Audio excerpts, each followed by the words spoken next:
시편 119편은 8절씩 22문단으로 구성된 알파벳이라고 설명을 드렸고 8절씩 계속 강해해 나가는데 오늘 5번째입니다. 제일 첫 번째 알렙이라고 하는 영어의 알파에 해당하는 알렙에서는 아쉐르, 복 있는 자가 누군가, 하나님의 말씀대로 똑바로 사는 자가 복받을 만한 자격이 있다, 그렇게 말씀드렸고, 두 번째 문자는 영어의 B에 해당하는 베트인데 바메라고 하는 단어가 제일 먼저 나옵니다. 무엇으로? 청년이 깨끗게 그 행실을 보존할 수 있는 것은 오직 말씀대로 사는 길입니다.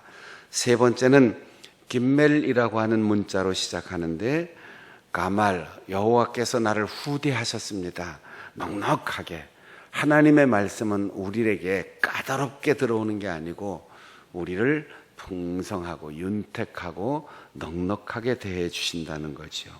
지난주에 지난번 네 번째는 달레스티라고 하는 문자인데 다바크라고 하는 단어의 첫 문자입니다. 다바크는 달라붙는다 그런 뜻인데 내 영혼이 진흙에 달라붙어 있습니다.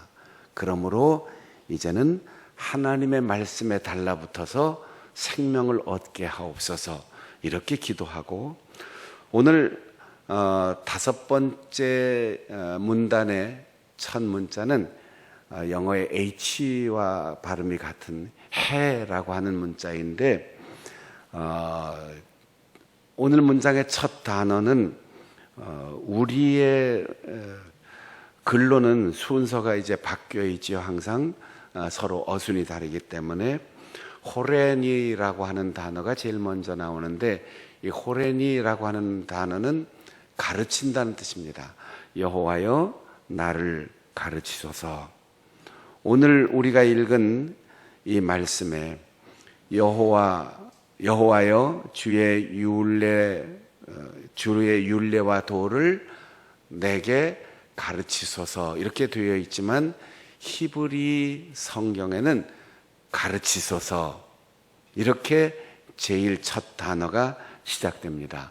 호렌이라고 하는 단어는 히브리 문자 야라라고 하는 단어에서 나왔는데, 이 야라라고 하는 말은 돌을 던진다, 활을 쏜다, 비가 내려오되 그냥 내려오는 게 아니고 퍼붓듯이 내려온다, 이런 말에서 가르친다는 뜻이 시작되었습니다. 우리는 이 기후와 환경이 다른 곳의 단어를 우리가 이해하기는 좀 어려워요. 왜 가르친다는 말이, 우리말은 손가락으로 이렇게 가리키는 것과 조근조근 내용을 가르치는 것하고 같은 단어인데, 히브리 말에는 돌을 던진다, 활을 쏜다, 물을 쏟아붓는다, 이 말이 가르침의 어원입니다. 왜냐하면 돌이라고 하는 것이 사막이나 광야 지역을 다니는 유목민들에게 돌을 던진다, 이것이 단순히 폭력을 행사하거나 남에게 해를 끼치는 것이 아니고 돌멩이를 모아서 후대를 위한 역사적 기념비를 만드는 거예요.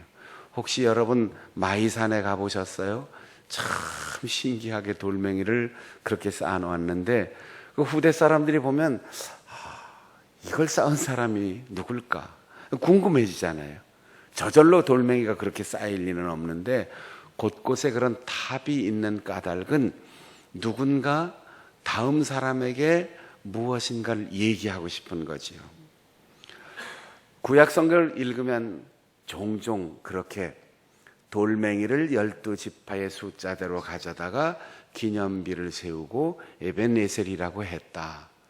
또 야곱이 외삼촌의 집에서 고향으로 돌아올 때 그 사촌 형제들이 왜 우리 아버지 것을 훔쳐서 도망가느냐 하고 따라왔는데 오해를 다 풀고 나서 거기서 서로 해롭게 하지 말자 약속을 하는데 돌멩이를 쌓아놓고 약속을 하는 거예요. 이것이 영속적이고 다음 세대에게 계속 물려주는 역사 교훈의 성격을 가지고 있습니다. 그러니까 나는 기억하지만, 우리는 알지만 이 중요한 일을 다음 세대가 절대로 잊지 말고 기억할 수 있도록 역사적 기록을 남기는 것이 바로 돌을 던지는 행위입니다. 그래서 구약 성경에 가르친다라는 말이 돌을 던진다. 여러분, 우리가 학교에 가서 뭘 배웁니까? 우리의 앞 세대의 것을 이어받아서 잘 배우고, 그걸 배워야만 우리의 다음 세대들에게 전할 수 있도록 살고 또 남길 것이 있는 거지요. 그래서 돌을 던진다 이 말에서 가르친다라고 하는 말이 나왔고, 활을 쏜다라는 말도 이 야라라고 하는 말에서 의미를 가지고 있는데, 창세기 21장 16절에 보면 아브라함의 부인 두 사람이 서로 갈등이 일어나요. 사라가 하갈을 미워하고 이미 장성한 아들이 있는데 정실 아들을 낳았다고 막 잔치가 벌어지고, 그런 상황 속에서 하갈이 낳은 아들 이스마엘이 자기의 어린 동생 이삭을 괴롭힙니다. 희롱해요. 그러니까 사라가 보고 눈꼬리 씌어서 볼 수가 없었던 거죠.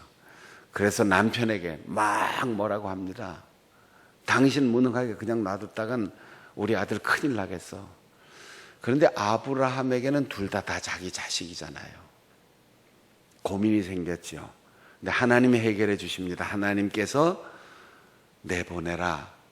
그도 큰 민족의 조상이 되게 할 거다. 그런 약속을 듣고 하갈과 이스마엘을 내보냅니다. 독립시킵니다. 그런데 광야에 가서 한참을 걷다가 목이 말라서 가죽부대에 들고 나온 물은 다 떨어지고 아직도 어디로 가야 할지 막막한 상태에서 하갈이 웁니다. 내 자식이 목말라 죽는 것을 참아 보지 못하겠다. 그리고는 화살 한바탕 쏠 만한 거리로 가서 소리내어 울었다고 했어요. 이게 거리를 측량하는 겁니다. 화살 한바탕, 돌멩이를 던질 만큼, 한식경 밥을 한 그릇 먹을 만큼, 이 지역마다 거리와 시간을 재는 단위가 다 다른데 이 화살을 쏘아서 떨어질 만큼의 거리. 여러분, 우리가 자녀들을 가르칠 때 제일 먼저 거리 감각을 가르치는 거죠. 그리고 방향 감각을 가르치고, 자세한 것을 쭉 가르치기 전에 표준이 있어야 되잖아요. 그냥 멀다 가깝다 이러면, 우리나라에서는 멀다 그러면 5시간 정도 가야지 돼요. 한 1000km 정도 가야 되지. 500km, 1000km. 그런데 아메리카 대륙이나 중국에 가서 멀다 그러면 기차 타고 일주일씩 가야지 돼요. 미국에서 가까워. 그럼 운전해서 5시간, 6시간 여기서 부산까지 가야지 되는데 미국에서는 그 가까운 거리예요. 이런 거리가 서로 감각이 다르기 때문에 표준이 필요하죠. 그래서 화살이 떨어질 만큼 이럴 때 이제 표준이 되는 거예요. 교육의 내용은 우리가 무슨 기술을 가르치고 재주를 가르치고 그리고 어떤 방향을 가르치기 전에 먼저 많은 사람들이 공감할 수 있는 그 기준을 가르쳐야 돼요. 요즘 교육이 기준을 가르치지 않고 재주부터 가르치는 경향이 있어서 조금 염려가 되지만, 학교 교육은 특별한 걸 배우는 게 아니고 기본적인 것을, 중요한 것을 배우는 거죠. 그리고 시편 127편에 보면 자식은 장사의 수중에 화살과 같아서 이것이 그 전통에 가득한 자는 복되도다 그랬어요. 부모에게 자식은 화살과 같은 거죠. 부모는 오직 허리가 구부러지는 활과 같은 고통을 감내하면서 더 많이 구부러져야만 화살이 정확하게 멀리 가서 목표를 명중할 수 있어요. 활이 아이고 허리 아파 그러고는 난 그만 구부러질래 그러면 화살이 정확하게 멀리 가지를 못합니다. 부모는 허리가 구부러지는 고통을 감수하며 자식이 목표에 이를 수 있도록 뒷받침해 주는데 목표는 활이 정하는 게 아니에요. 사수가 정하는 겁니다. 영원의 사수이신 하나님께서 목표를 정하시고 타겟을 만드시고 그리고 쏘실 때 부모는 그 화살이 정확하게 날아가서 관역을 명중시킬 수 있도록 그 고통을 감수해야 하는 거죠. 목표에 도달할 수 있도록. 그래서 교육은 화살과 같다. 활을 쏘는 것과 같다. 부모의 희생을 전제로 그리고 스승이 가르쳐 주는 대로 신앙적으로는 하나님께서 정해주신 목표에 명중할 수 있도록 그 목표를 분명하게 해주는 것. 그 다음에 비가 쏟아지는 것도 야라라고 했어요. 호세아 10장 12절에 보면 지금이 곧 여호와를 찾을 때니 너희 묵은 땅을 기경하라. 마침내 여호와께서 임하사 의를 비처럼 너희에게 내리시리라. 비가 와야만 농사를 지을 수 있습니다. 적당하게 조금 그게 아니에요. 풍성하게 비가 와야 농사를 제대로 지을 수가 있습니다. 그런데 우리가 의롭게 살면 하나님께서 나와 우리의 자녀들과 우리의 가정과 기업과 민족을 위해서 풍성한 물이 하늘에서 쏟아질 수 있도록 응답해 주신다는 거죠. 이 세 가지를 요약해 보면 결국 가르침이란 역사, 그리고 영원한 목표가 있는 가치관, 그리고 그 복이 어디에서 오는가? 하늘에서 옵니다. 그래서 하나님을 바라보고 참된 신앙을 갖도록 가르치는 것이 인생의 행복을 주는 길이라고 하는 것을 알려주고 있어요. 그래서 가르쳐 주소서 하고 오늘 5번째 단락이 시작되는데 무엇을 가르쳐 달라고 합니까? 율례의 도를 가르쳐 주소서. 도란 말은 길이란 뜻이에요. 방법이라는 뜻이에요. 사람들은 처세술을 배우려고 합니다. 기술을 배우려고 합니다. 지식을 많이 얻으려고 합니다. 줄을 대서 그 사람하고 어떻게 알 수 있는 길이 없을까? 길을 찾는데 길은 하나님의 말씀, 율례에 있는 거예요. 우리의 자녀들이 정말 인생을 보람있게 살기를 원한다면, 아니 내가 바르게 살고 숨을 거둘 때 잘 살았다, 감사합니다 하고 떠나기를 원한다면 말씀 속에서 길을 찾아야 돼요. 말씀을 떠나서 말씀을 유보하고 예배 드리는 거 즐거워하지 않고 예배 시간을 좋아하지 않고 그저 세상에서 길을 찾으려고 하면 그 길은 올바른 길이 아닙니다. 그 율례의 도를 가르쳐 주시면 내가 끝까지 지키겠습니다. 이렇게 서원하고 있습니다. 잠언 22장 4절에 겸손과 여호와를 경외함의 보상은 재물과 영광과 생명이니라 이렇게 되어 있어요. 여기 보상이란 말이 오늘 우리가 지금 읽은 끝까지라는 말과 같은 단어예요. 에케브라는 단어를 썼는데 결과라는 말은 상이기도 하고 버리기도 하죠. 하나님의 말씀을 변덕스럽게 지키려고 하지 마세요. 하나님의 말씀을 기분 내키는 대로 준행하려고 하지 마세요.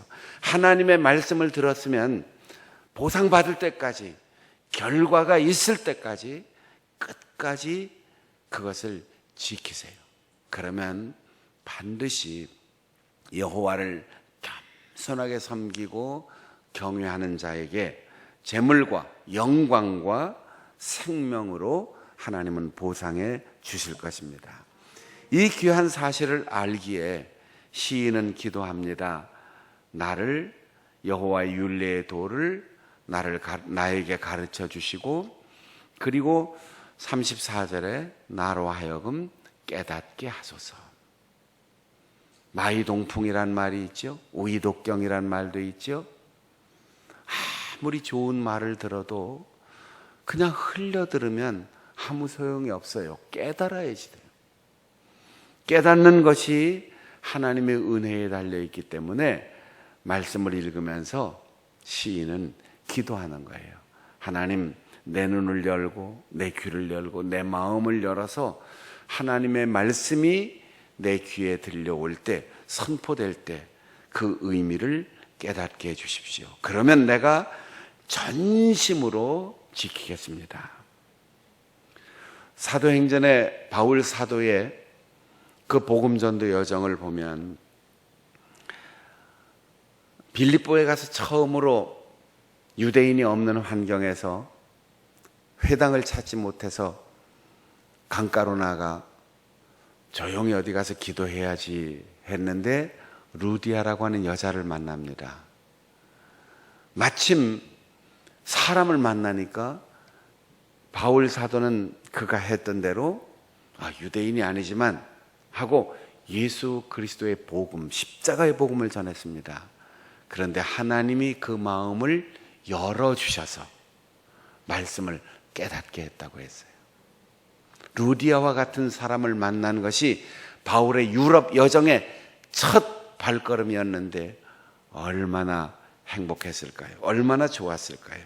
오픈 마인드, 마음이 열려야 들려요. 요즘 정치, 경제, 사회 할 것 없이 어쩌면 저렇게 자기 말만 할까, 이런 게 보이잖아요. 마음을 열어놓고 서로의 좋은 점을 보고 솔직하게 대화하고, 그리고 상대방을 인정할 건 인정하고 그래야 되는데 남의 말은 듣지도 않아요. 그리고 자기 말만 하는 거죠. 이러니까 사회의 갈등이 깊어지고 부부간의 갈등이 심해지고 가정이 깨어지고 교회에 문제가 생기고 사회에 벽이 자꾸 생기는 거죠. 마음을 열어서 루디아처럼 나도 이미 하나님 압니다. 나도 예배 참석한 적이 있습니다. 유대 종교 잘 알아요. 이러면 마음이 딱 닫히고 바울 사도의 복음이 전해지지 않는 거죠. 알지만 또 새로운 것이 있을까? 다 아는 것 같지만 더 알 수 없을까? 내가 모르는 것이 있을 것이다. 사람은 배우면 배울수록 아는 게 아니고 모르는 게 많다는 사실을 알게 돼요. 그러면 더 배우게 되죠. 그래서 겸손한 마음으로 하나님의 말씀을 읽어야지 되는 거예요. 그리고 베레아에 이르렀더니 베레아에서 복음을 전하는데 베레아 사람들이 마음이 너그러워서 하나님의 말씀을 듣더니 정말 그런가 하고 그 말씀을 계속해서 연구하는 사람들이었다 그랬어요. 거기에 많은 유대인들이 있고 헬라의 귀부인들이 있었는데 마음을 딱 닫아놓고 저 유대 남자가 무슨 말을 하는가, 저 나그네가 무슨 말을 하는가, 그렇게 닫지를 않았어요. 마음을 열고 넉넉하게 말씀을 들었더니 거기에 은혜가 되었다는 거죠. 여러분, 깨닫기를 원한다면 마음을 열어야 됩니다. 하나님의 말씀 앞에는 우리의 눈이 열리고 귀가 열리고 우리의 마음이 열리도록 하나님 앞에 간절히 기도해서 하나님의 은혜로 오늘 깨닫게 하옵소서. 그게 우리의 기도의 제목이 돼야 하지요. 그리고 두 번째 기도하는 것은 내가 그 말씀을 듣고 행하게 하소서 이렇게 기도합니다. 알기는 참 잘 알아, 이런 얘기를 하잖아요. 옛날 교인들을 안 믿는 사람들이 손가락질하면서 뭐라고 했냐면 말은 잘해, 말. 더군다나 예배당 목사처럼 말은 잘해, 이렇게 표현했다고요. 말 잘하는 것에서 머물지 말고, 잘 아는 것에 머물지 말고 행하라는 거죠. 행하게. 행한다는 것은 상당한 위험을 감수해야 됩니다. 비난도 감수해야 됩니다. 바보가 될 것도 감수해야 됩니다. 사람 똑똑한 줄 알았더니 어리석어. 너무 맹신하는 거 아니야? 아니에요. 하나님의 말씀에 대해서는 우리가 잘 몰라요. 하나님의 능력과 그 신비와 섭리와 계획을 우리가 잘 몰라요. 그러니까 말씀하시는 대로 그냥 듣고 행할 수 있는 것, 이건 용기입니다.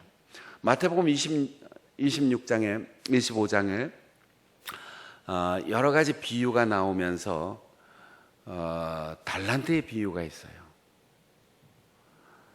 주인이 종 3명을 하나씩 불러다가 5달란트, 2달란트, 1달란트 그렇게 맡겨주고 먼 나라로 갔다가 오랜 세월이 지난 후에 돌아옵니다.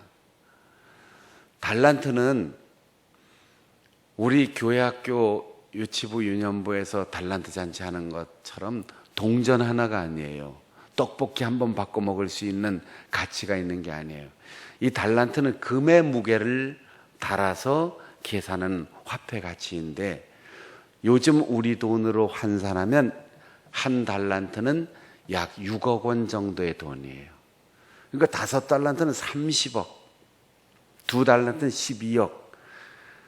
동전 한 푼 이게 아니고 1달란트도 6억. 그래서 장사를 하라고 그랬잖아요. 그리고 장사해서 이익을 남겼다고 했잖아요. 사업 자금을 줬다는 겁니다. 하인이 3명만 있었겠습니까? 수십 명, 수백 명 거느리는 이렇게 억 단위의 자금을 하인들한테 대줄 수 있을 만큼 큰 부자라면 하인들이 수백 명 됐을 거예요. 그 중에 3명에 뽑혔으니 얼마나 영광입니까? 그리고 각자 30억씩, 12억씩, 6억씩 사업 자금을 받았어요. 주인이 떠나고 사업 자금을 인수하는 순간 5달란트 받은 사람하고 2달란트 받은 사람은 바로 가서 장사를 했다 그랬어요. 여러분, 남의 집에 심부름꾼 노예가 됐는데, 요즘으로 말하면 어느 가게에 가서 점원으로 일했는데 갑자기 주인이 너 지점 하나 차려, 점포를 차려주는 거예요. 어떻게 해야 됩니까? 빨리 가서 일해야 되죠. 바로 가서 일했다고 했어요. 그리고 긴 세월이 지난 후 주인이 왔을 때 30억을 받은 사람은 30억을 또 남겼어요. 12억을 받은 사람도 곱절로 가치가 늘어가서 남겼어요. 1달란트 받은 사람은 뭘 했습니까? 굉장히 똑똑한 사람이에요. 왜냐하면 요즘 같은 시대에 사업 잘못했다가 망하면 곤란한데 전망이 있을까? 아이템이 이게 될까? 여러분, 주인이 그만한 능력과 식견이 있는 사람이 돈을 과감하게 주고 일을 맡길 때는 될 일을 하라는 거지요. 안 될 일을 하라고 하겠어요? 5달란트, 2달란트 받은 사람들은 주인의 능력과 식견과 주인이 시킨 것과 자본을 준 것 감사해서 수백 명의 하인 가운데 3명 안에 뽑힌 것 감사해서 즉시 나가서 일했어요. 성공을 벤치마킹해서 성공했어요. 근데 1달란트 받은 종은 원금 손실이 나면 어떡할까? 그러고는 사업 계획을 세우고 위치를 선정하고 점원을 모집하고 어떻게 하면 더 좋은 장사를 할까, 이거 고민하지 않고, 우리 주인은 굉장히 노랭인데 나중에 이자 보태달라고 하면 어떨까? 사업 실패해갖고 이거 시체말로 말아먹으면 나 목 잘라지는 거 아니야? 많이 고민하고 생각하다가 달란트를 땅 속에다 탁 묻어놓은 거예요. 적어도 욕은 안 먹을 거다. 그 오랜 세월 흐른 후에 원금을 딱 내놓으니까 주인이 뭐라고 했습니까? 야, 네가 그렇게 할 줄 알았으면 내가 다른 사람들한테 돈 꿔주고 이자라도 받지. 이 악하고 게으른 종아, 나가. 왜 게으르고 악한 종이라고 하지 않았을까요? 악하고 게으른 종이라고 그랬어요. 악하다는 말은 나쁘다는 뜻이 아니고 쓸모없다 그런 뜻이에요. 주인의 의도와 그 베풀어준 혜택을 헤아리지 못하고 일에 대해서 생각하지 않고 주인에 대해서 묵상해요. 아, 주인 구두쇠, 인색한 사람 무서워. 이러다가 일 하나도 못한 거죠. 여러분, 우리가 말씀을 들으면 말씀을 다 이해하지 못했어도 우리에게 봉사하고 섬기고 나눠주고 베풀고 헌신할 수 있는 기회를 주셨을 때 하나님이 능력도 주신 것을 믿고 헌신하면 아, 내가 이렇게 잘할 수 있구나, 이걸 깨닫게 되는 거예요. 따라해 보겠습니다. 하나님께서 사명을 주실 때 사명을 감당할 수 있는 능력도 주신다. 능력도 주신다. 이 돈이면 충분할까? 이 아이템이면 맞을까? 이 일이 나에게 적성이 맞을까? 일 안 해보고 생각하면 안 맞아요. 하나도 못해. 다 실패할 것 같아요. 그냥 하면 되는 거죠. 여러분, 하나님께서 우리에게 사명을 주실 때 우리에게 사명과 기회를 주신 하나님에 대해서 고민하지 말고 내가 할 일에 대해서 고민하세요. 그러면 하나님께서 그 사역을 훌륭하게 감당할 수 있는 능력도 주실 것입니다. 세 번째 기도 제목은 나로 하여금 살게 하소서, 살아나게 하소서. 여러분, 말씀을 떠난 삶은 죽은 거예요. 우리가 아무리 예쁜 꽃을 만나고 예쁜 나무 가지들을 만나서 잘라서 물병에 넣어놔도 그건 죽은 거예요. 생명의 근원에 연결되어 있어야 하는데 그 연결은 하나님의 말씀입니다. 여러분이 담임 목사를 바라보는 이유가 뭡니까? 제가 잘생겼어요? 그렇게 한 시간씩 바라볼 만큼 그렇게 멋있어요? 아무도 대답 안 하는 거 보니까 제가 생각한 대로 별로예요. 그런데 하나님의 말씀이 선포되기 때문에 그 말씀을 듣기 위해서 여러분이 귀를 쫑긋하고 눈에 초점을 맞추고 표정을 보면서 그 말씀을 듣는 거잖아요. 재미있는 소설도 많고 드라마도 있는데 성경책을 왜 봅니까? 이 시간에 뭐하러 교회에 오셨습니까? 하나님의 말씀에 연결되어서 내가 살기 위해서예요. 떨어지면 떨어질수록 단절된 만큼 우리에게 죽음이 오는 거죠. 말씀은 지식이 아닙니다. 말씀은 글이나 말이 아닙니다. 말씀은 생명수입니다. 그래서 그 말씀 속에 푹 잠겨야만 우리가 하나님의 말씀에서 생명을 얻는 거죠. 그래서 시인은 내가 그 하나님의 법도 계명을 사모하여 싸우니 나를 살아나게 하소서. 목마른 사슴이 시냇물을 사모하는 이유는 연애하려고 사모하는 게 아니에요. 생명이 달려있기 때문이에요. 여러분이 예배드리러 주의를 지키고 말씀을 듣기 위해서, 말씀을 읽기 위해서 집중하는 이유는 여가선영을 잘하기 위해서가 아닙니다. 상식을 터득하고 지식을 쌓고 교양을 쌓기 위해서, 그게 아니에요. 생명이 거기에 달려있기 때문입니다. 우리는 물 먹지 않고 살 수 없어요. 음식을 섭취하고 살 수 없어요.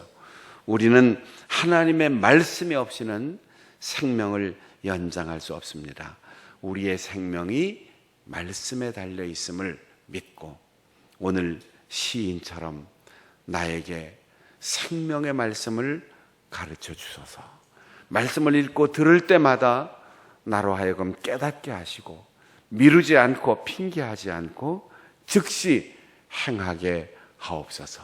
하나님의 말씀과 예배 시간을 뜨거운 열정으로 사모하게 하소서.